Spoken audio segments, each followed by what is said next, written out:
안녕하세요. 사연 읽어주는 남녀입니다. 오늘도 와주셔서 감사합니다.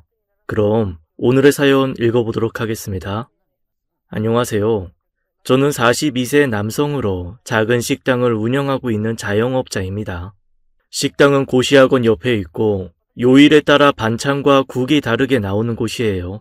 메뉴를 고를 필요 없이 와서 앉아 계시면 그날 준비한 가정식 백반을 내갑니다. 공부에 지친 수험생들 맛있게 드시라고 열심히 운영하고 있어요. 요즘 제 유일한 낙은 집에 가서 3살 터울의 남매를 보는 일입니다. 큰애가 아들이고 둘째가 딸인데요. 이제 7살, 4살 됐어요. 집에 가면 아빠가 좋다고 등에 올라타고 어깨에 매달리고 하는데 애들이 너무 예뻐서 힘든 줄도 잘 모르겠습니다. 고슴도치도 제 새끼는 예쁘다고 하잖아요. 자식이 없을 땐 아무리 제 새끼여도 그렇게 뾰족한 가시가 있는데 어떻게 예쁘다고 하나, 어떻게 품어주나 그런 생각을 했는데 자식을 낳아보니 그 마음 조금은 알겠습니다. 부모 자식 인연은 천륜이라고 하잖아요. 하늘에서 맺어준 인연이라 함부로 끊을 수 없다는데 전 어린 남매 크는 거 볼 수 있는 지금이 너무 행복하고 감사합니다. 30대 초반까지도 제가 이렇게 살 거라 꿈도 꾸지 못했습니다. 결혼도 못할 줄 알았어요. 혼자인 게 좋아서 결혼을 마다한 건 아니었습니다. 오히려 반대였죠. 가족을 이루고 싶지만 그럴 수 없다고 미리 체념했던 긴 시간들이 있었습니다.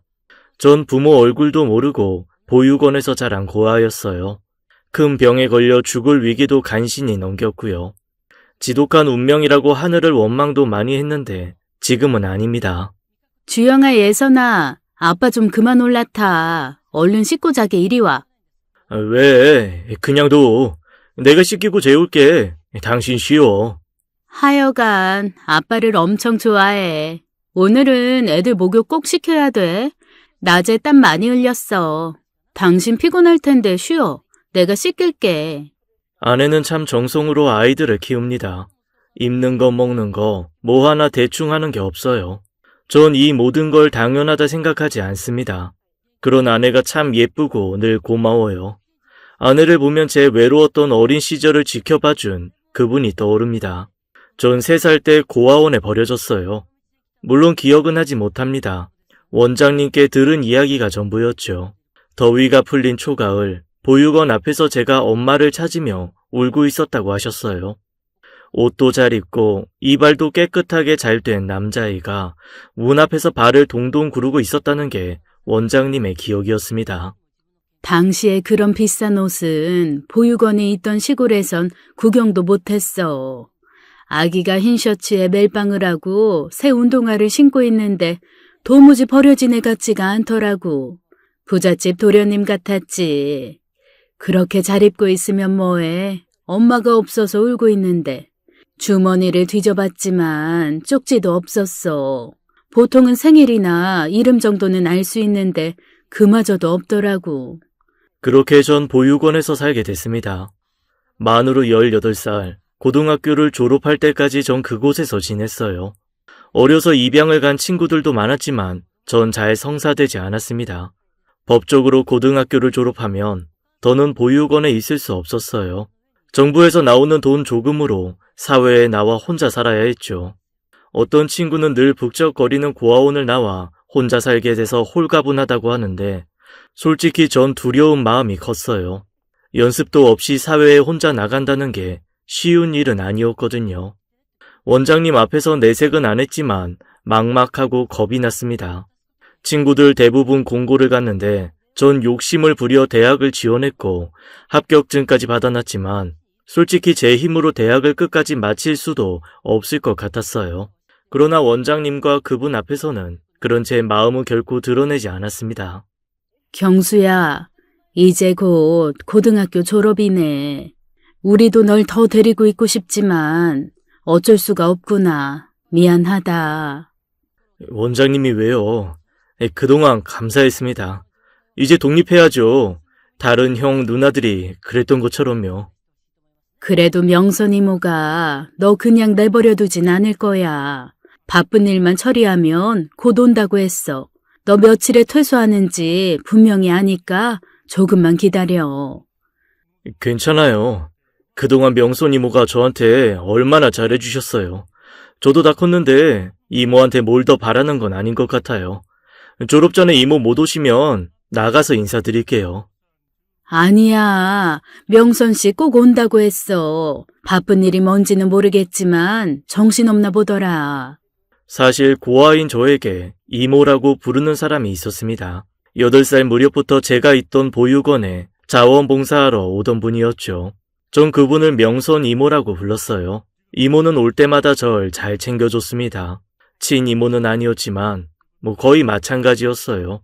친이모가 있다고 해도 명선 이모보다 잘할 수는 없었죠.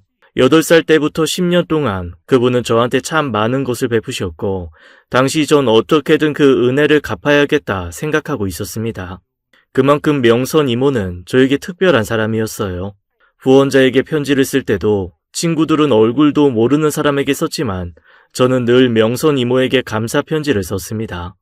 일주일 뒤 원장님이 절 호출하셨어요. 그 자리에는 명선 이모도 와 있었죠. 이모, 경수야, 잘 있었어? 무슨 일이 그렇게 바빴어? 근데 이모, 살 빠졌어? 얼굴이 홀쭉해졌는데? 이모 다이어트 했다, 이 녀석아. 네가 하도 뚱뚱하다고 놀려서. 내가 언제 그랬어? 건강 생각해서 체중 조절하면 좋겠다고 했지. 이모 혹시 남자친구 생긴 거 아니야? 데이트하느라 못 온 거였으면, 나 요만큼도 안 서운하고. 얘 말하는 것 좀 봐. 데이트는 무슨. 데이트는 이제 네가 하겠지. 대학 가면 여자친구도 사귈 거고. 어때? 막 설레고 그래? 됐어. 나 여자친구 안 만들어. 관심 없어. 오랜만에 이모 얼굴을 보니까 정말 반갑더라고요. 곁에 계시던 원장님도 활짝 웃고 계셨습니다. 경수야, 좋은 소식이다. 명선 이모가 큰 결정을 내려주셨어. 너와 함께 살고 싶다고 하셔. 네? 갑자기 그게 무슨... 그래, 경수야. 이모 그동안 이사하느라 못 와봤어. 돈 아끼려고 내 손으로 집 고치느라 정신이 하나도 없었다. 퇴소하고 이모네 들어와 사는 건 어때? 이모 하숙 비슷하게 할까 하고. 너 들어가는 대학가 근처에서. 전 명선 이모의 갑작스러운 이야기에 어리둥절했습니다. 그동안 이모는 보육원 근처 동네 작은 아파트에서 오랫동안 살았어요. 저한테 이사한다는 얘기는 조금도 없었는데 그것도 서울. 제가 합격증을 받아놓은 대학가 근처에 집을 얻었다니 너무 놀랍기만 했습니다. 그래, 어리둥절할 거야. 하숙 이야기도 처음 들었지? 그러게 명선 씨는 진작 경수한테 말하라니까 왜 그렇게 꾸물거렸어. 집부터 구하고 그 집 살만하게 꾸며놓고 말하고 싶었어요. 서울에 괜찮은 집 구하기가 좀 어려워요. 더구나 경수 다닐 대학 근처를 찾다 보니까 더 힘들더라고요.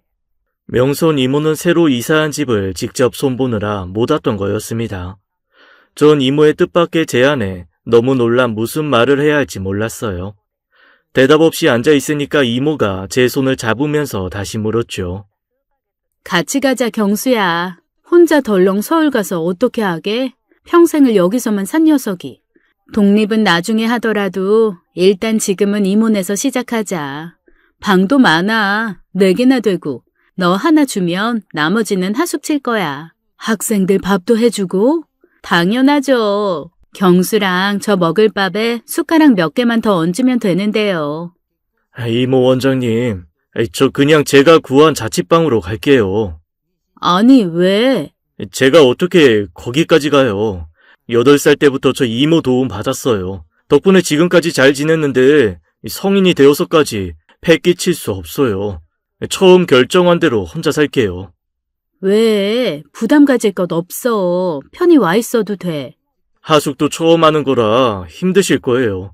저까지 이모 힘들게 하고 싶지 않아요. 또 사람 일은 모르는 거잖아요. 솔직히 이모 결혼도 할 수 있는 거고. 결혼? 안 해, 절대. 너 완전히 잘못 짚었어. 나 하숙 쳐서 노후 준비할 거야. 그래서 하는 거야. 네가 이렇게 고집 부릴 줄 알았다. 명선 씨, 난 나가볼 테니까 잘 좀 설득해봐요. 얘기가 잘 풀리지 않자 원장님은 둘이 얘기하라면서 나가셨어요. 경수야, 너랑 나 10년 가까운 세월이야. 너한테 정이 많이 들어서 네가 어디에 산다고 해도 전처럼 찾아가서 챙기고 도와줄 것 같아. 넌 나한테 아들 같은 존재야. 그런 널 내가 혼자 둘 것 같아? 대학생 됐다고 어른이 된 것 같겠지만 너 아직 어려. 사회가 어떤 곳인지, 대학이 어떤 곳인지 잘 모르잖아. 처음 당분간만이라도 이모네 집에 있어. 명선 이모는 서운한 표정을 감추지 못했죠.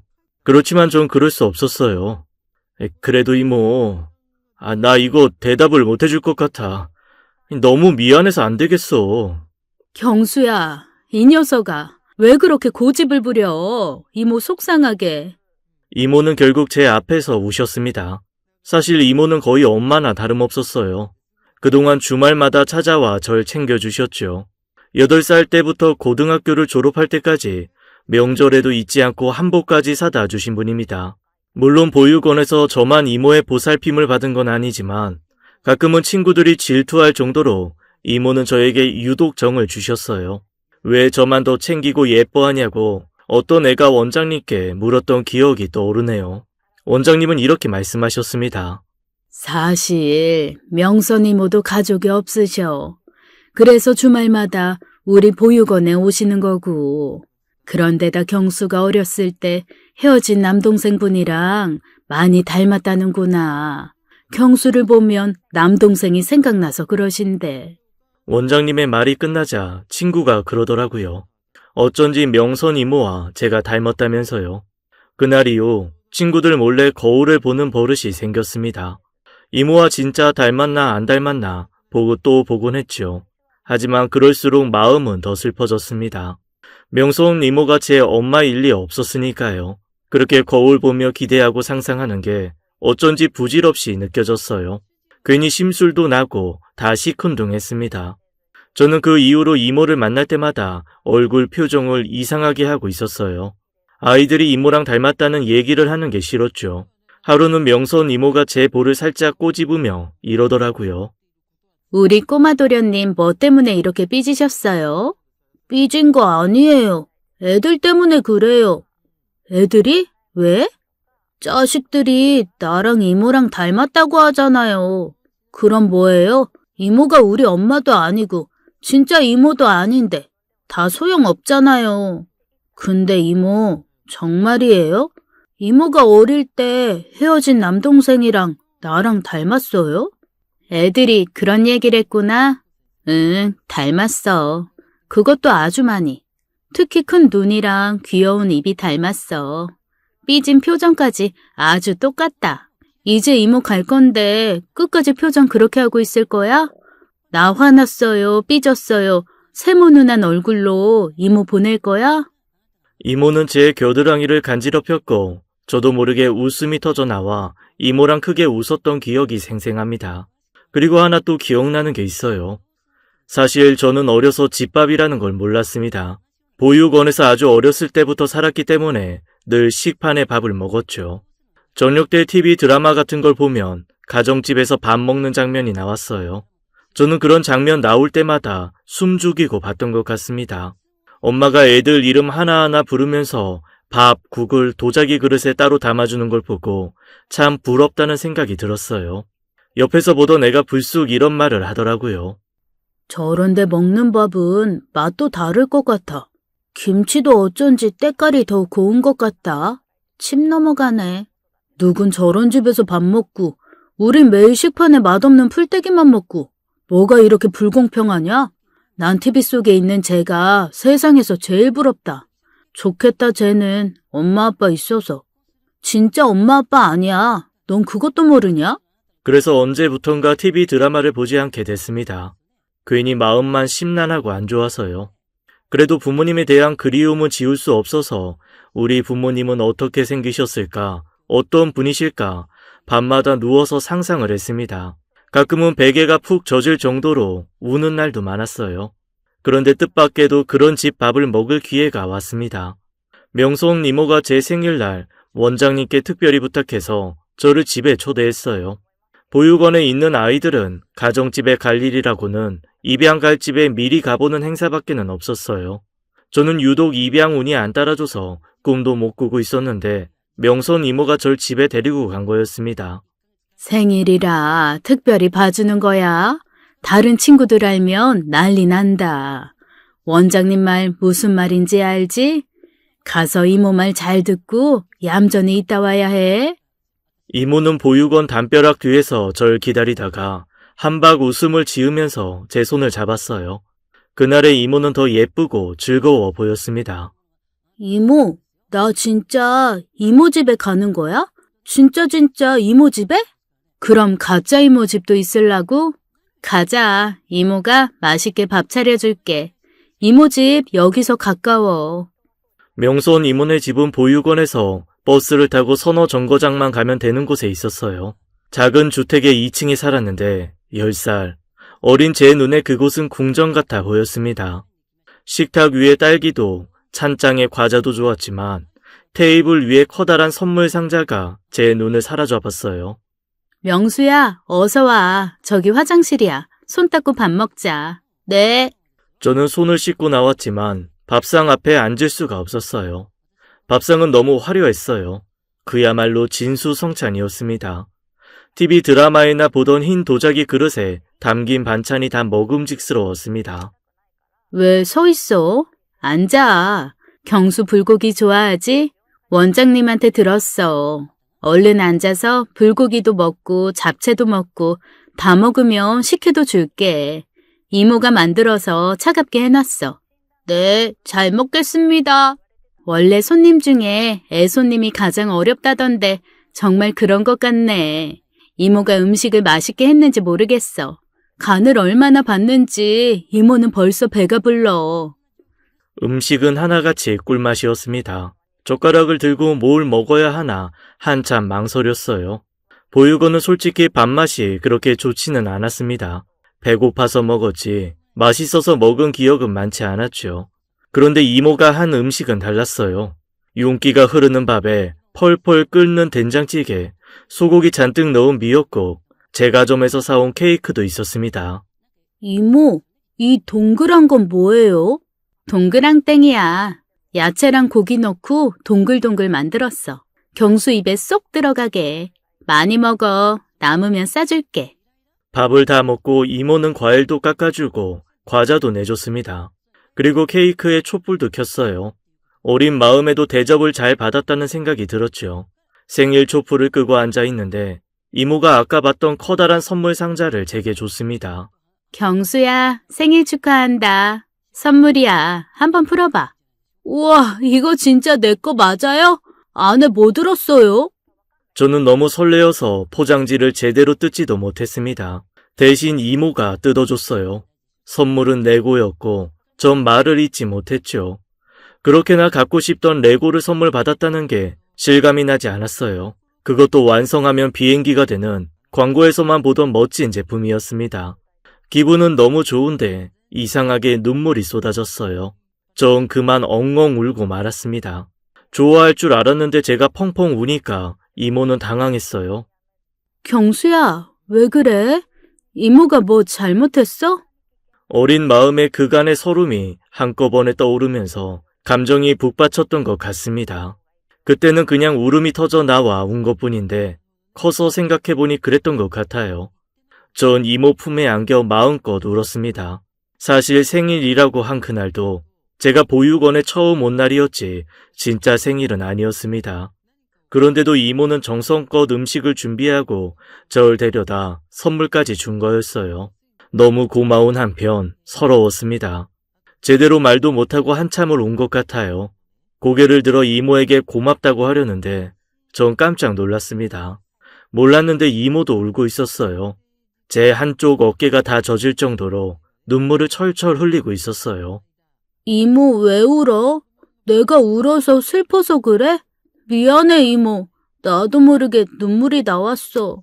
이모는 고개를 끄덕이면서 제 눈물을 닦아줬습니다. 경수야, 보육원 생활 힘들지? 그래서 운 거지? 우리 경수 얼마나 힘든지 이모가 잘 알아. 근데 하늘은 스스로 돕는 자를 돕는다는 말 들어봤어? 이모는 경수가 힘들어도 포기하지 않았으면 좋겠어. 언젠가는 보육원을 나와서 살게 되겠지. 그때까지 힘들어도 오늘을 기억하면서 공부도 잘하고 운동도 많이 하고 그랬으면 좋겠어. 이모랑 약속할까? 10살이었던 전 이모가 우는 게 마음 아파서 얼른 새끼손가락을 내밀었습니다. 그날 늦게까지 이모랑 레고도 하고 놀다가 한밤중에 보육원에 돌아왔어요. 이모는 음식을 많이도 싸줬습니다. 그리고 그날 밤 이모는 원장님과 오래오래 이야기를 나눈 기억이 납니다. 그 후에도 이모는 보육원에 자주 왔어요. 소풍날엔 김밥도 싸러 오고 성탄절엔 우리와 함께 파티도 했죠. 보육원의 추억 속엔 늘 명선 이모가 함께 있었습니다. 그런 이모가 제가 보육원을 퇴소한 뒤에도 잘 돌봐주겠다는 얘기였어요. 너무 염치가 없고 이모한테 뭘 더 받아선 안 될 것 같았습니다. 하지만 혼자 사회에 나가야 한다는 두려움도 그만큼 컸어요. 서울도 처음, 대학생활도 처음인데다 부모 없는 고아라고 손가락질 받을까봐 사실 겁도 많이 났죠. 여기서도 학교 생활을 하면서 그런 고충을 많이 겪으면서 컸습니다. 아이들의 따돌림, 선생님의 무시, 친구 엄마의 냉대, 그런 기억들이 여전히 절 힘들게 하고 있었어요. 몇 날 며칠 고민하던 전 이모에게 전화를 걸었습니다. 이모, 나 이모 집에 들어갈게.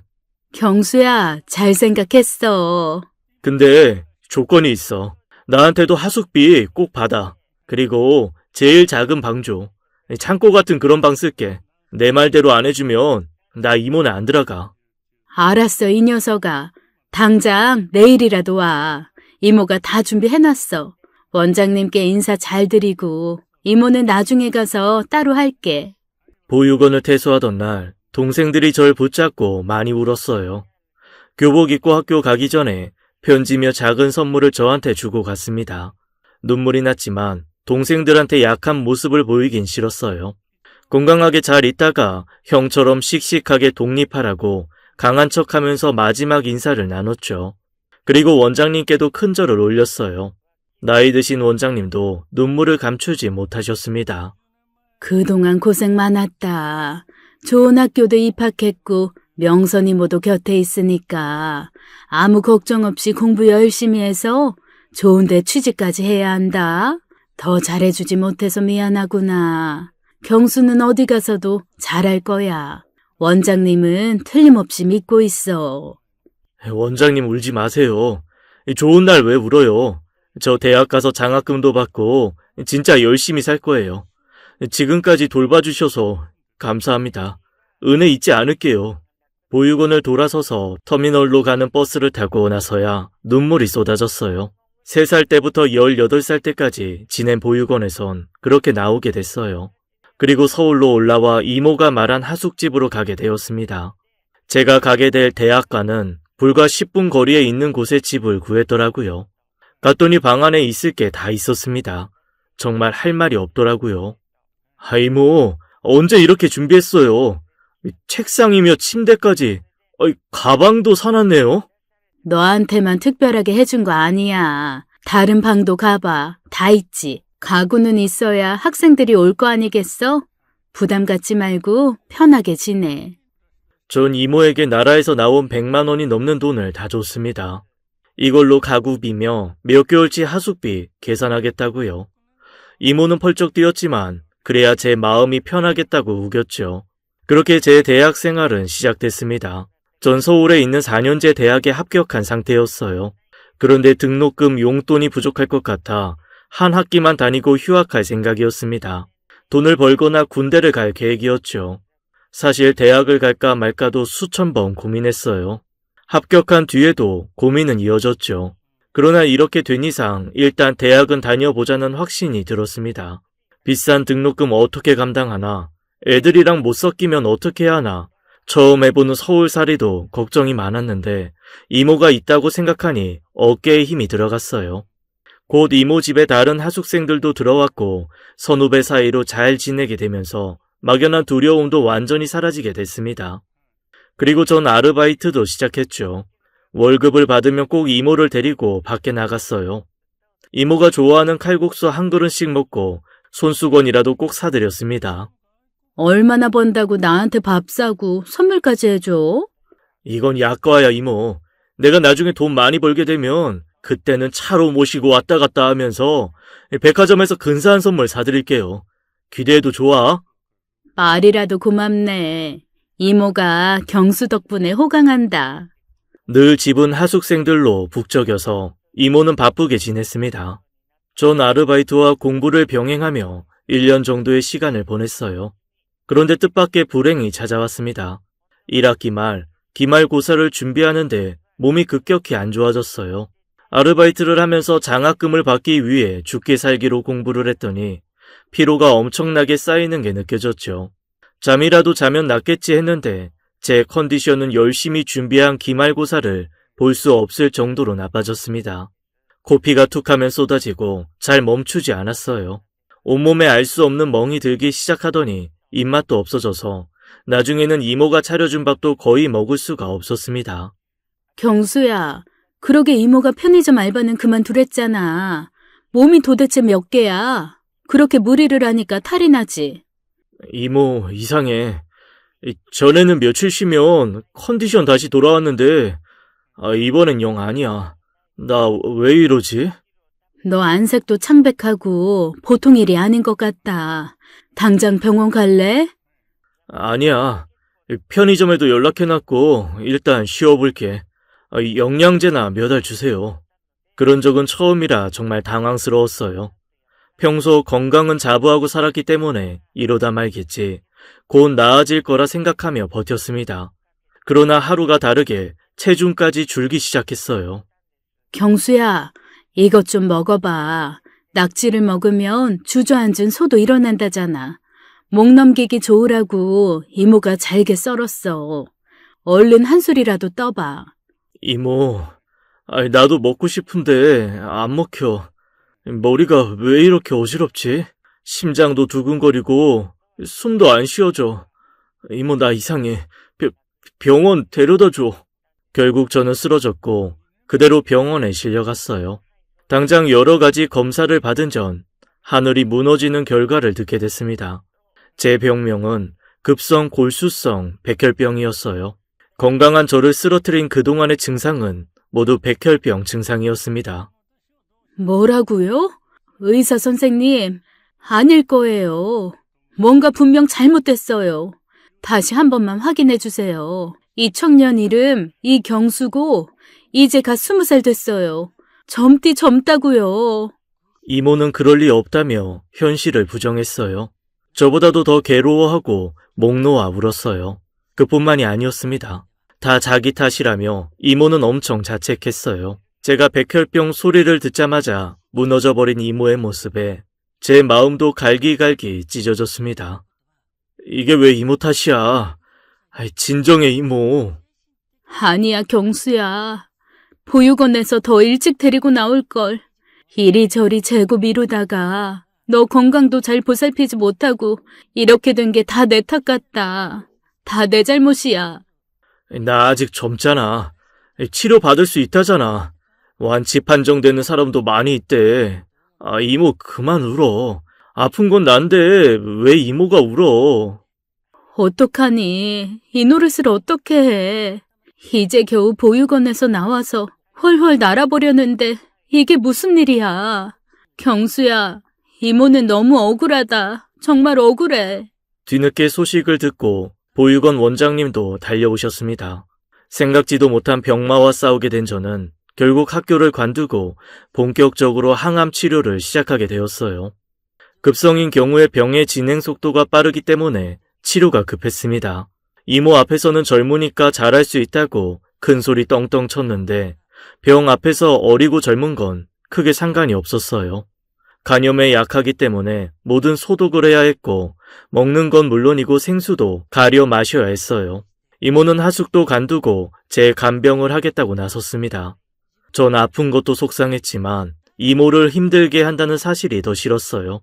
저도 모르게 뾰족한 말들이 쏟아져 나왔습니다. 환자로 있다 보니 희망보다는 절망적인 생각이 더 들었어요. 이모, 그러니까 내가 혼자 산다고 했잖아. 따로 살았으면 이렇게 힘든 일도 없잖아. 아니야, 어쩌면 병에 안 걸렸을지도 몰라. 그런 생각 요새 들어. 이모네 들어가는 게 아니었어. 처음부터 끝까지 다 후회돼. 경수야, 그러지 마. 오늘 유독 더 힘들어? 좀 잘래? 내가 자든 말든 이모는 신경 쓰지 말고 그냥 가. 이모랑 나랑 생판 남이야. 잊었어? 왜 이모가 나 때문에 잠도 못 자고 집에도 못 가고 이 고생을 해. 내가 알아서 할 테니까 그냥 가. 이모 그러고 있는 거 보는 게 나 더 힘들어. 그래, 이모 휴게실에 있다가 나중에 올라올게. 힘들면 불러. 가라고. 왜 내 말을 못 알아들어? 가라잖아. 왜 내 저주받은 인생에 끼어들어서 이모까지 고생을 해. 나 혼자 감당할래. 그럴 수 있어. 제발 이모는 병원 나가서 미용실도 가고 백화점도 가고 좋은 남자 만나서 결혼해. 나 같은 거 뒤치다거리 하지 말고. 자꾸 이모에게 독한 말을 쏟아붓게 됐습니다. 이모가 저 때문에 고생하는 걸 보기 싫었어요. 그러나 이모는 절 놓지 않았습니다. 골수 이식에 대해서도 고민을 하는 눈치였어요. 전 사실 골수 이식은 포기하고 있었습니다. 저는 가족이 없는 고아였어요. 그래서 웬만한 이식 조건은 처음부터 맞추기 힘들었습니다. 저는 실망에 빠졌고 이대로 짧은 내 삶이 끝나는구나 하고 체념하고 있었죠. 그런데 원장님으로부터 뜻밖의 이야기를 들을 수 있었어요. 경수야, 하늘이 도왔다. 명선 이모 골수 이식 검사 결과 적합으로 나왔대. 너한테 골수 이식 해줄 수 있대. 무슨 말씀이세요? 이모가 무슨 검사를 해요? 전 이모가 그런 검사를 한 줄도 몰랐어요. 검사를 하더라도 가족이 아닌 타인이기에 골수가 맞을 확률은 턱없이 적었습니다. 그런데 결과가 적합으로 나왔다니 믿기지가 않았죠. 한편으로는 정말 질긴 인연이라고 생각이 들었어요. 그러나 제 생각은 확고했습니다. 이모 괜한 짓만 했어. 나 이식 안 받아. 경수야, 왜 그러니? 네 상태 지금 좋지 않아. 진행 상황도 빠르다잖아. 이모는 너무 기뻐.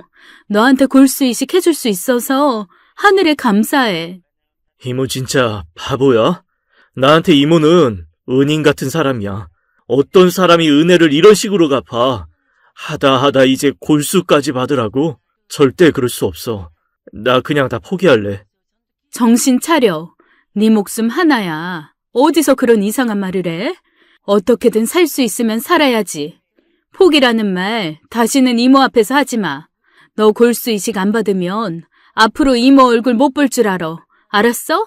이모, 이쯤에서 그냥 나 버려. 이미 태어날 때부터 버려진 인생, 나 미련 없어. 이 녀석이? 너 정말 이모 속상하게 할래? 이럴 거면 다시 보육원 가. 가서 나보다 더 건강하고 똑똑한 애 돌봐줘. 나는 그만 버리라고. 그렇잖아. 태어날 때부터 환영받지 않았는데 이런 병까지 걸리고 하늘이 나한테 저주를 내린 것 같아. 내가 너무 불쌍하게 사니까 이모라는 천사를 보내줬지만 그 행운도 이제 다 쓴 것 같아. 오래 사는 거 미련 없어. 나 다 싫어. 세상도 싫고 사람도 싫고 날 버린 부모도 저주받은 인생도 다 싫어. 경수야, 왜 이래? 이러지 마. 누구보다 살고 싶어 했잖아. 어떻게든 건강해져서 군대도 가고 학교도 졸업하고 싶다고 했잖아. 이러지 마, 경수야. 제발. 저는 팔뚝에 꽂아 놓았던 주사 바늘을 다 뽑고 몸부림을 쳤습니다.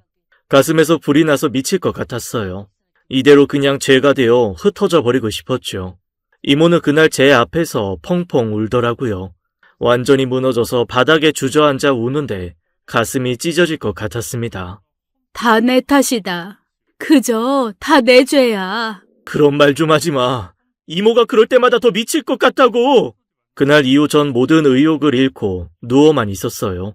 이모도 꼭 필요한 일 외에는 제 곁에 가까이 다가오지 못했습니다. 그러던 어느 날 이모는 술을 먹고 왔어요. 무균실에 들어오지도 못하고 밖에서 저와 인터폰을 했죠. 이모의 얼굴은 절망적이면서도 담담했죠. 뭔가 큰 일을 앞둔 표정이었습니다. 이모도 술 마실 줄 알아? 많이 마셨어? 조금 마셨어. 이모 하나도 안 취했어. 너무 가슴이 떨려서 진정하려고 마신 거야. 경수야, 잘 들어. 사실 이모가 그동안 숨겨온 게 있어. 그리고 듣게 된 이야기에 저는 큰 충격을 받았습니다. 절대 믿을 수 없는 그 말을 하기 위해 이모는 못 마시는 술까지 마신 거였어요. 사실은 경수야, 내가 너를 낳았어. 그리고 널 보육원에 데려다 준 것도 나야. 8월 27일 멜빵 바지에 흰 셔츠, 새 운동화 신겨서 미안하다 경수야. 이모, 아무리 취했다고 해도 그런 말을 하면 안 되지. 나 아픈 사람이야. 잊었어? 사람을 놀릴 게 따로 있지. 지금 그 말을 나보러 믿으라는 얘기야? 사정이 있었어. 어쩔 수 없는 사정이. 경수야, 내가 못난 어미다. 네가 버려지긴 왜 버려져. 아니야, 난 널 한 번도 잊은 적이 없어. 너와 떨어진 그날부터 한시도 널 잊은 적이 없어, 경수야. 이모 미쳤어? 지금 그걸 말이라고 해? 그래, 경수야. 불쌍한 내 아들. 너 이렇게 된 거 다 내 탓이야. 뇌죄라고. 하늘도 무심하시지. 우리 경수한테 이런 병을 주시다니. 너무하십니다. 너무하세요. 그만해 이모. 말이 안 되잖아. 기껏 나았으면서 왜 날 보육원에 맡겼어. 버렸으면 끝이지. 8살 때부터 나한테 온 이유가 뭐냐고. 시간이 지나니까 미안해서 죄책감 때문에 온 거야? 상식적으로 말이 안 되잖아. 널 지키기 위해서였다면 믿어주겠니? 네 아버지, 할머니가 너무 무서웠어. 그래서 내린 결정이 보육원에 널 데려다주고 가까이서 지켜보는 거였어. 시간이 흐른 후에는 너한테 사실을 말하는 게 너무 무서웠어. 엄마가 잘못된 선택을 했다 해도 너만 건강했다면 이렇게 괴롭진 않았을 텐데. 엄마만 벌을 받았으면 좋았을 텐데. 그러니까 내가 보육원에 버려진 데에는 이유가 있다는 얘기야? 부모가 자식 버리는데 이유가 있을 게 뭐가 있어? 다 핑계 아니야? 나 믿을 수 없어. 다 거짓말이야. 그래, 받아들이기 힘들겠지. 이제 다 말해줄게. 더 감출 이유가 없을 것 같다. 이렇게 제 출생에 대한 이야기가 시작됐어요. 20년 동안 그토록 궁금해했던 이야기였는데 막상 이야기를 들으려니 너무 떨리고 피하고 싶었습니다. 그러나 이모는 담담히 이야기를 하기 시작했어요. 눈치챘겠지만 나도 고아였어. 어려서 부모님 다 돌아가셨지. 찢어지게 가난한 집이기도 했고 어렸을 땐 양부모 집에 입양돼서 살았어. 근데 올해는 못 있었어. 파양이 돼서 결국은 보육원에서 컸고 너처럼 사회에 나왔어. 처음 들어간 공장에서 네 아버지를 만나게 된 거야. 2년 정도 일했을 때 이모는 일하던 공장 사장과 결혼을 하게 됐다고 했습니다. 아들 하나 딸린 41살에 이혼남이었다고 했어요. 전처와 낳은 아들도 있었는데 병을 앓고 있었고요. 다름 아닌 백혈병이었습니다. 얼굴도 모르는 형도 백혈병이었다니 믿을 수가 없었습니다. 이모는 자기가 그 아들을 잘 돌볼 거라고 생각했대요. 어려서 물정을 모르기도 했고 결정적으로 공장 사장이 자기를 사랑하는 줄 알았다고 했습니다. 의심할 수 없었어. 나한테 너무 잘해줘서. 다른 사람들한테는 모질고 괴팍한데 나는 티나게 아꼈지. 공장 사람들이 날 질투할 정도로 공장 사장님, 그러니까 네 아버지는 날 챙겼어. 그래서 결혼을 결심했지. 22의 엄마는 결혼하자마자 저를 갖게 되어 낳았고 출산 후에도 시댁에선 엄마와 저에게 엄청 잘해줬다고 했습니다. 그래서 행복했고 앞으로도 쭉 그렇게 살 줄만 알았다고 했어요. 그러던 어느 날 엄마는 들어선 안 될 얘기를 듣고 말았죠. 너 젖먹이다가 잠들었는데 시어머니와 남편이 하는 얘기를 우연히 들었어. 경수 3살 되면 골수 뽑아도 되지 않냐고 하더라고. 처음에 무슨 소린지 몰랐지. 하지만 이해하고 나니까 소름이 끼쳤어. 네 형, 택수, 백혈병 앓고 있다고 했잖아. 할머니가 택수 간병을 도맡아 하셨는데 골수 맞는 사람이 없어서 고민이라고 했던 얘기가 갑자기 떠오른 거야. 처음엔 설마 했다. 형의 골수 이식을 위해 제 아버지와 할머니라는 사람들이 검사를 했지만 맞지 않았다는 얘기였어요. 또 형제의 경우에 골수가 맞을 확률이 가장 높다는 얘기를 하는 것도 들었기 때문에 이모는 너무 불안한 생각이 들었대요. 그 후 병원에서 할머니와 아버지가 의사에게 택수 남동생이 있는데 아직 어리다. 골수 이식을 위한 검사는 몇 살부터 할 수 있냐고 묻는 걸 보고 이모는 절 데리고 도망칠 결심을 하셨다고 했습니다. 나한테 잘해주고 아들 낳았다고 그렇게 좋아한 게 실은 너와 배다른 형 택수를 살리기 위한 거였어.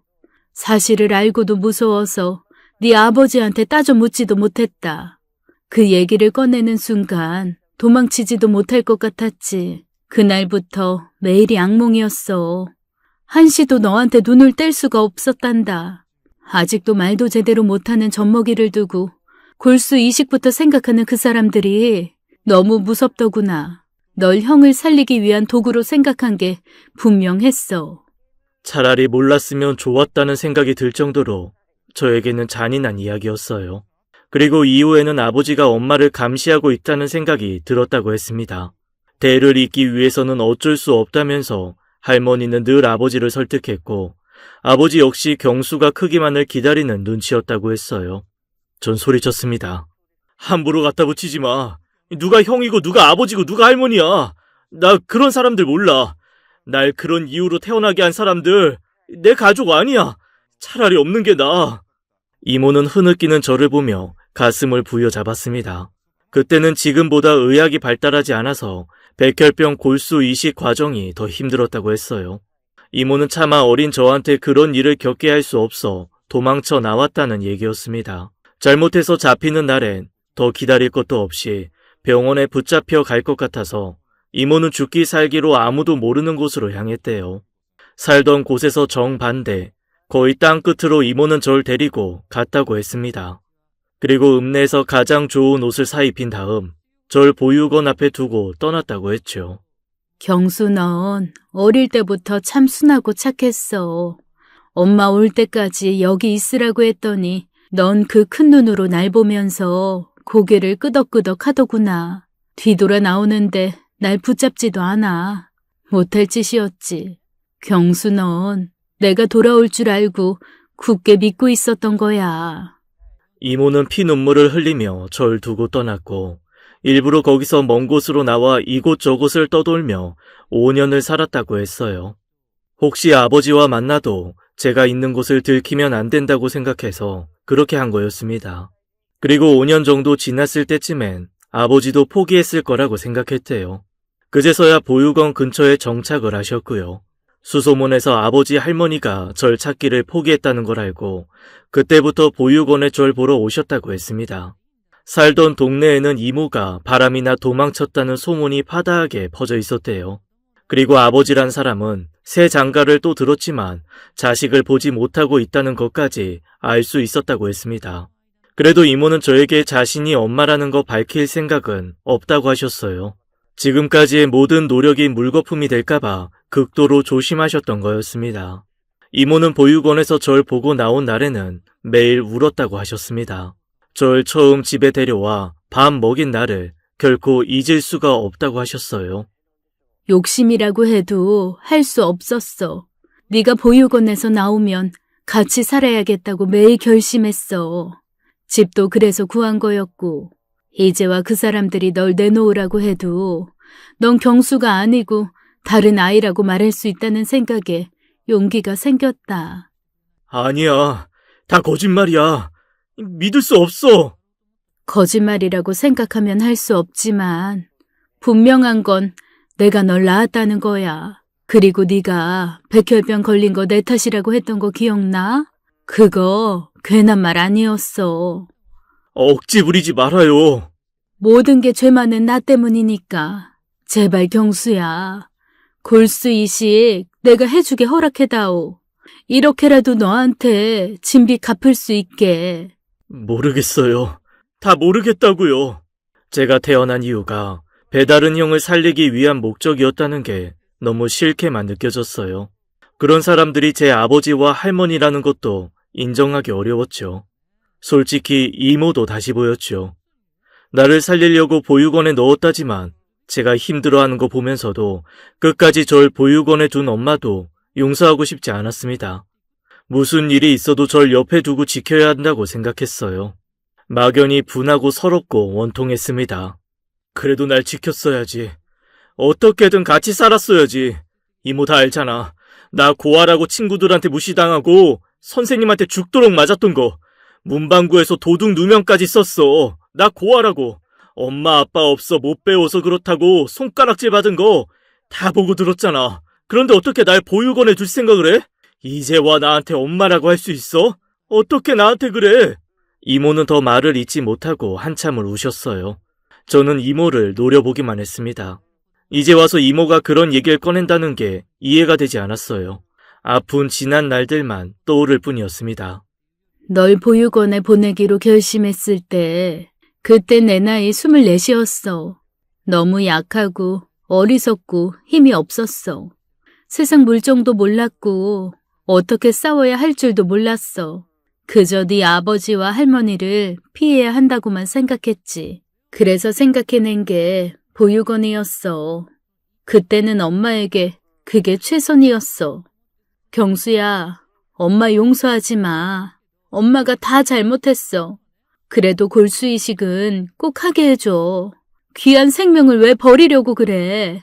살아서 엄마 벌 주면 되잖아. 왜 이식을 안 받겠다고 그래. 전 더 이모를 볼 수 없어 외면했고 그렇게 아프디 아픈 대화는 끝이 났습니다. 차라리 모르는 게 나았을 거란 생각이 들 정도로 가슴이 찢어지게 아팠어요. 이모에게 들은 얘기를 정리하기까지 많은 시간이 걸렸습니다. 그러나 시간이 흐르자 조금씩 이성이 고개를 들더라고요. 이모는 그날 이후 제 눈도 잘 못 마주치셨죠. 저는 너무 답답해 보육원 원장님께 이 사실을 얘기했어요. 어떻게 하면 좋을지 모르겠다고 했더니 원장님이 이렇게 말씀하셨습니다. 따지고 보면 명선 씨도 희생자야. 그저 널 지키려고 너 잘못될까봐 자기 인생 포기한 거지. 여자로서 편하게 살 수도 있었겠지만 명선 씨는 널 선택했어. 보육원에서 사는 널 보는 명선 씨 속은 어땠겠어. 그 세월 분명히 쉽진 않았을 거다. 지금의 너보다 고작 2-3살 많았던 걸 생각해봐. 얼마나 겁이 났겠니? 원장님은 이모가 제 엄마라는 거 언제 아셨어요? 혹시 처음부터 알고 계셨던 거 아니에요? 나도 너 대학 갈 때 알았다. 어쩐지 이상하다 했어. 너를 유난히 애틋하게 생각해서 입양을 권한 적도 있었지. 그런데 한사코 안 된다고 거절하는 거야. 그러다 너 고등학교 졸업할 때 되니까 다 털어놓더라고. 이젠 같이 살고 싶다고. 더는 떨어져 있지 못하겠다고. 이상하게 그렇게 그리워했던 엄마인데 마음이 안 열려요. 날 버렸다는 그 생각만 자꾸 들고 이모가 나한테 잘했던 것도 위선이란 생각 들고 나도 괴로워요, 원장님. 나쁘게 생각하면 한도 끝도 없어. 이모가 너한테 얼마나 잘했니? 비록 이모 선택이 최선은 아니었지만 이해해볼 순 없겠니? 너 아픈 뒤부터 얼마나 가슴 찢어지게 힘들어하는지 몰라. 보는 사람이 괴로울 정도로. 명선 씨, 네 앞에선 힘든 내색 안 하려고 얼마나 노력했는지 몰라. 그런 사람이 말 꺼낸 용기 어디서 나왔겠어? 다 너 살리고 싶어서 그런 거 아니겠어? 원장님은 친자식을 곁에 두고도 모른 척 할 수밖에 없었던 이모의 심정을 이해해달라고 하셨습니다. 전 곰곰이 생각했어요. 태어나서 지금까지 엄마라고 부를 수 있는 분은 명선 이모 한 분뿐이었습니다. 명선 이모가 내 엄마였으면 좋겠다고 생각한 적은 셀 수도 없었어요. 그런데 진짜 이모가 제 엄마였고 전 이제 그 사실을 받아들이기만 하면 되는 거였죠. 만약 제가 모든 것을 끝까지 거부하고 죽음을 선택한다면 이모와 저의 인생은 노력과 상관없이 비극으로 끝나는 거였습니다. 그렇게 생을 마감하기는 싫었어요. 남겨진 이모, 그리고 제가 너무 불쌍하다는 생각이 들었습니다. 한 번쯤은 제대로 부모 자식 역할을 해보며 살아보고 싶었어요. 전 고민 끝에 이모로부터 골수 이식을 받기로 결정했습니다. 이모는 그 사실을 알고 뛸 듯이 기뻐하셨어요. 경수야, 정말 잘했구나. 잘 생각했어. 우리 경수 이제 살았어. 이모, 나 한 가지 부탁이 있어. 나 이제 이모를 엄마라고 불러도 돼? 이모 눈가가 빨개졌습니다. 그리고 조용히 고개를 끄덕이셨죠. 전 용기 내서 불러보았어요. 엄마, 엄마. 그래, 내가 엄마야, 경수야. 우리 아들 고맙다. 엄마라고 불러줘서 정말 고마워. 그동안 독한 말해서 미안해요. 나도 나를 어쩔 수가 없었어.